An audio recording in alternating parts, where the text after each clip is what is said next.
It has been about half a year for me to work on this KMnO₂. But long before I became a YouTuber, about 2 years ago, I started to make the experiment. And among all the experiments I have done before I became a YouTuber, the most impressive one for me is making the bromine. Actually, at that time, I have paid a lot of effort to make the reaction efficiency and the product pure. But for some reason, it just doesn't work well. So today, I'm just going to do it again and try to purify it as much as possible. The bromine is a deep red liquid with a red film above it, so it's usually be described as a blood-like fuming liquid. And it's the only non-metallic element that can keep its liquid state under room temperature. To make element bromine, the bromide salt and oxidants are usually needed, where other chemistry YouTubers like MnO₂ choose to use the manganese dioxide or TCCA as oxidant. I prefer the potassium permanganate because it can be easily gained as disinfectors from the nearby drugstores, and is also the most efficient oxidant among those usual choice. So the reaction equation is like this. The potassium permanganate reacts with potassium bromide when there is sulfuric acid in the reaction container. The fact of this reaction is the permanganate ion reacts with bromide ion in acid environment. But using hydrochloric acid or nitric acid as a source of hydrogen ion is not recommended, because the permanganate ion would also oxidate the chloride ion to form chlorine. This would pollute the bromine to make it impure, where the nitric acid would decompose and release nitrogen dioxide. And besides this, due to its low boiling point, it would also pollute the bromine. Well, though I have talked so much on this, I still strongly believe that no one would be such an idiot to use these two acids in this reaction. This one was very well known, and the acid was reacting with the TCCA and releasing chlorine gas. Well, I don't mean MnO₂ is idiot, because he just makes the bromine in an entirely different way as I do. He actually first makes the chlorine from TCCA, and then use the chlorine to oxidate the bromine. The chlorine rested in the bromine is hard to remove in this situation. So, in order to make the pure enough bromine, I choose to oxidate the bromide ion directly. So here comes the next step. After weighing about 500 grams of potassium bromide and 150 grams of potassium permanganate, these two substances are poured into the flask and shaked to be fully mixed. The weight ratio of these two compounds should be about 10:3, which makes the potassium permanganate slightly excessive. As for the using of the acid, I need at least 340 grams of 98% sulfuric acid. But using the concentrated sulfuric acid directly is definitely not a wise choice. So instead of doing the things above, I prefer to use the 60% sulfuric acid and add in enough water in the flask before the reaction is started. This would make this procedure smooth and under control.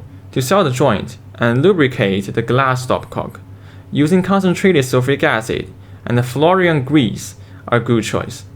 The sulfuric acid is non-volatile, while fluorine grease does not only tolerate to bromine, but also can lubricate the stopcock. Since the normal grease is mostly comprised of silicone oil, which is not tolerant to bromine, it's almost unavoidable to use fluorine grease in this situation, where the normal grease on the stopcock is removed by ethyl acetate. All the skills to deal with the joints are shown as what I'm doing now. Right now, the whole apparatus is built up and all the chemicals we need is well prepared. So I add in some ice to cool down the cooling water and keep the receiving flask in an ice bath. Before the reaction is started, I throw in a stir bar. Without this stir bar, the mixing would not be that complete and would decrease the yield sharply. As you can see here, as the acid slowly drops in, the deep purple solution gradually turns into brown red solution, with some orange film occurs above it.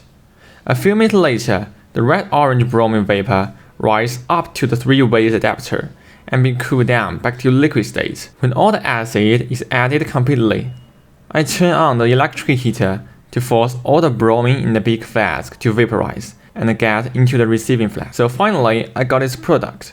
And as you can see here, the upper layer of the liquid is transparent and colored water, while the lower layer is the opaque bromine. And now, it's the high time to purify the bromine with concentrated sulfuric acid. The first vital thing of this step is the dehydration of the bromine. And instead of adding the concentrated sulfuric acid into this water-rich mixture immediately, it should be firstly took away most of its water with a separatory funnel. That's because even a few milliliters of water that remains in the bromine would combine with concentrated sulfuric acid and release a large amount of heat. That would probably lead to a boiling of the bromine and decrease the yield. So here we get a raw bromine which is roughly water-free. And to make it much drier, I add in equal volume of concentrated sulfuric acid to absorb the impurities in the bromine. And to fully dry the bromine, what's needed is simply just shake it and open the stopcock to release the gas in the funnel, which would usually comes out when two different liquids contact. Then let the bromine out through the lower outlet and pour out the waste acid via the upper opening. After repeating this step for 2 or 3 times, the purifying is nearly done. And if you shake the bromine in its funnel at this point, apparently it doesn't wet the glass anymore. And this is the right behavior of the basically pure element bromine. When seen via the glass, what you can see here is the brown-orange vapor above the liquid. It is stable and is nowhere similar to the impure bromine's red and uneven liquid film. So finally, we come to the final step, that is removing all the rest of the sulfuric acid in it by distilling the bromine. Before build up the apparatus, please make sure that all the glasswares are entirely dry, unless you want to dry the bromine with the acid again. Anyway, the joints of this unique 3-way adapter is not that tight, so I wrapped a thin layer of Teflon type on the joints to make it sealed properly. But anyway, instead of using the common distilling apparatus, I choose to build up an entirely different one. In this apparatus, the bromine first comes out in a bigger flask, and the vapor gets into the spherical condenser. Then the vapor is liquefied and flow back into the receiving flask. In this way, the upper outlet of this apparatus is nearly bromine-free. And to better control the temperature of this mixture, I actually put the big flask in a water pot. In this way, the temperature is strictly controlled under 100 Celsius, which is much lower than the boiling point of the sulfuric acid and much higher than bromine. And now I build up the whole apparatus and pour in the raw bromine. As the distilling going on, the color in the apparatus slowly gets darker. And a few minutes later, the vapor bromine liquefied in the condenser and flow back into the receiving flask. As you can see here, the whole apparatus is just look like a blood vessel. And now the distilling is over, so I take away the receiving flask and take a new one. Instead of using a glass ampule to store this bromine, I choose to use a needle bottle. The rubber part of the needle bottle, as you can see here, has actually a thin slice of PTFE above it.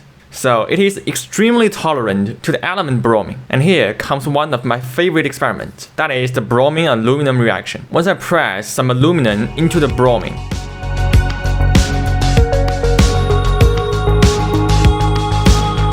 those shiny stars you can see here is really impressive. Okay, that's all for today's video. If you like my channel, please subscribe and hit the bells.